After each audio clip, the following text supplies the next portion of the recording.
एक ऐसी चीज़ जो सिर्फ गाड़ी चलाने के लिए ही नहीं बल्कि ग्लोबली अपनी पावर दिखाने के लिए भी बहुत इंपॉर्टेंट है। इसके चक्कर में कुछ कंट्रीज वॉर में गई तो कुछ ज़्यादा ही अमीर बन गई। आज हम बात करेंगे क्रूड ऑयल के बारे में। माय नेम इज मास and you watching MZF knowledge.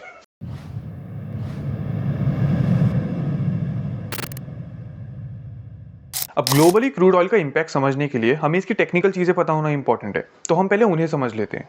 Crude oil, also known as black gold. इसका नाम ब्लैक गोल्ड इसलिए पड़ा कि कितने सारे प्रोडक्ट्स हम प्रोसेस कर सकते हैं अनरिफाइंड क्रूड ऑयल से। गैसोलीन एंड डीजल ट्रांसपोर्ट के लिए, heating oil to warm our homes and और भी कई पेट्रोलियम प्रोडक्ट्स जैसे कि नैफ्टा, वैक्सेस, लुब्रिकेंट्स जो अल्टीमेटली पार्ट बन जाते हैं ऑलमोस्ट हर प्रोडक्ट का जो हम यूज करते हैं।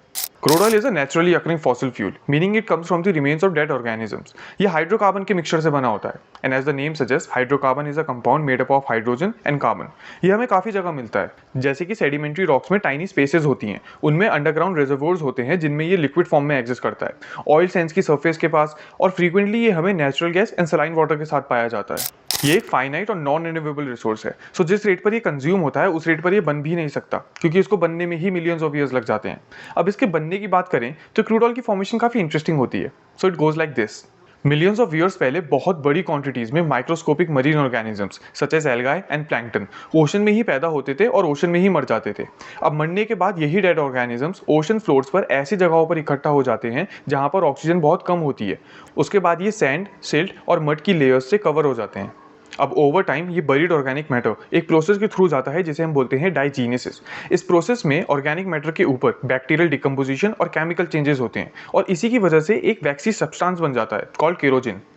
As more sediment accumulated and the Earth's crust deepened, the heat and pressure increases, जिसकी वजह से केरोजिन ट्रांसफॉर्म हो जाता है लिक्विड एंड गैसियस हाइड्रोकार्बन में, including crude oil and natural gas. अब फॉर्म होने के बाद ऑयल और गैस जिनकी डेंसिटीज वाटर के कंपैरिजन में कम होती है, पोरस रॉक्स के थ्रू ऊपर की तरफ माइग्रेट करने लगते हैं सरफेस तक पहुंचने के लिए।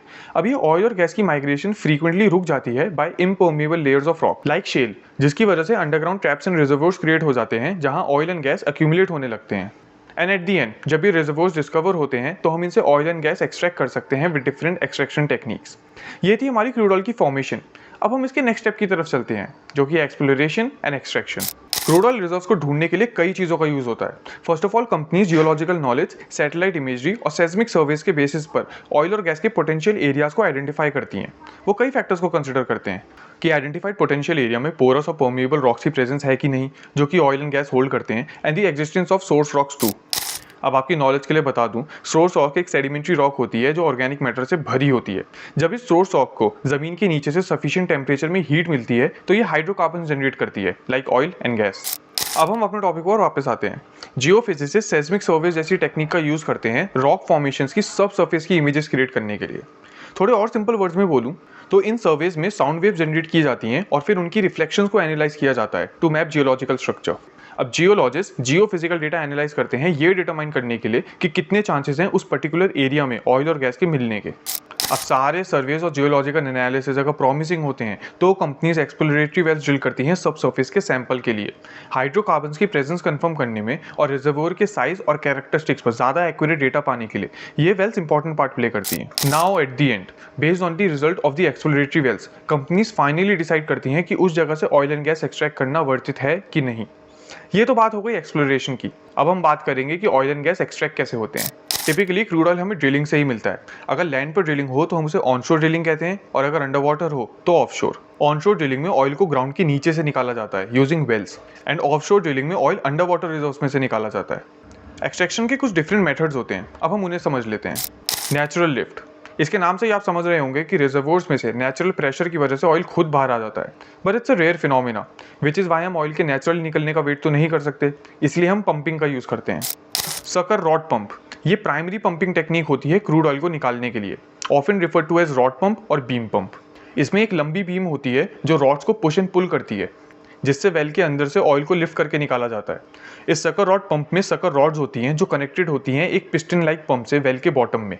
अब बीम को ऊपर एंड नीचे मूव कराते हैं, जिसकी वजह से पिस्टन को भी सेम मूवमेंट फॉलो करनी पड़ती है, and at the end well में से ऑयल आना स्टार्ट हो जाता है। Our next technique is called fracking.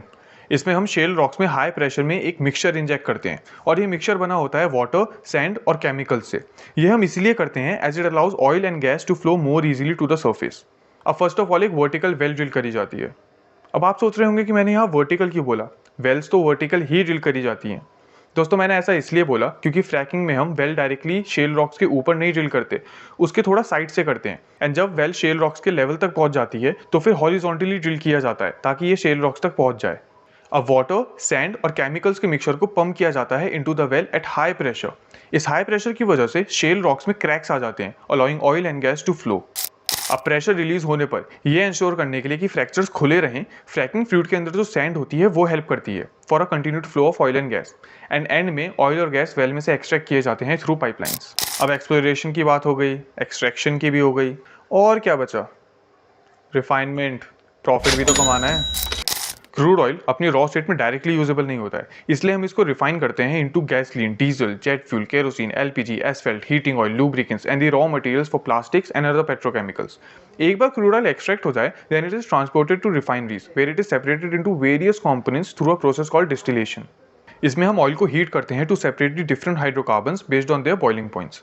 Crude oil major global product है, ट्रेडेड ऑन इंटरनेशनल मार्केट्स। इसके प्राइस की फ्लक्चुएशंस डायरेक्टली ग्लोबल इकोनॉमी पर इंपैक्ट डालती हैं। Oil prices mainly supply and demand and geopolitical events पर डिपेंड करते हैं। For instance oil producing regions में पॉलिटिकल इंस्टेबिलिटी या फिर कोई natural disaster and the rise of renewable energy too. लेकिन ये सोचने की गलती मत करना कि क्रूड ऑयल की इंपॉर्टेंस सिर्फ उसकी यूजेबिलिटी की वजह से ही है। It's much deeper and more complicated than that.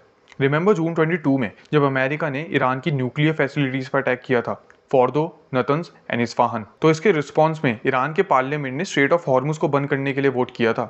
Now to add context to this, the Strait of Hormuz is a strait between the Persian Gulf and the Gulf of Oman. ये Persian gulf से open ocean के लिए एक लौता सी passage है। अब ये तो समझ में आ गया, लेकिन ये इतना इंपॉर्टेंट कैसे हो सकता है कि ईरान इसे अमेरिका, जो कि एक सुपर पावर है, उसके against as a threat use कर सकता है? मैं बताता हूँ दोस्तों, ऐसा इसलिए क्योंकि स्ट्रेट ऑफ हॉर्मुज से हर दिन 20 million barrels of oil pass होता है, about 1/5 of the world's daily oil consumption. At the end ऐसा हुआ नहीं क्योंकि Israel and Iran cease fire के लिए मान गए थे, बट जस्ट इमेजिन अगर ये सही में बंद हो जाता तो इंटरनेशनल मार्केट्स में ऑयल के प्राइसेस एकदम कितने बढ़ जाते।